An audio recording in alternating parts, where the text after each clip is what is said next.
l'étirement. Donc c'est quoi l'étirement?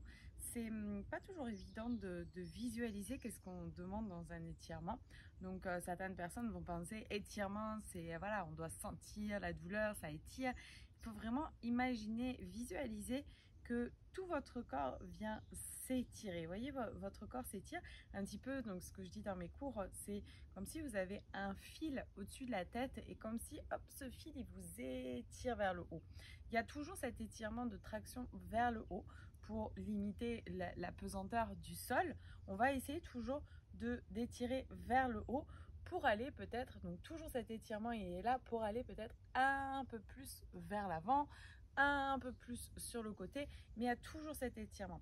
C'est-à-dire que par exemple, si je suis dans la position de la pince, je vais inspirer, m'étirer vers le haut et à l'expiration, j'essaie de garder cet étirement qui tire toujours, mais tout en essayant d'aller un peu plus loin vers l'avant. Vous voyez, j'étire, c'est pas hop, je baisse et là, il n'y a plus d'étirement vers l'avant.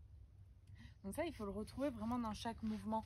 Même par exemple, quand vous faites des rotations au niveau du cou, c'est pareil, vous n'allez pas relâcher et faire des mouvements comme ça.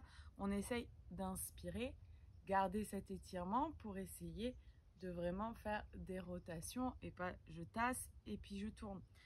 Par exemple, si je prends mon bracelet, donc on peut imaginer par exemple nos cervicales, donc ça on peut imaginer que c'est nos cervicales, les petites boules, et si je laisse imaginons relâcher, voilà, et là je vais faire donc des rotations en relâchant.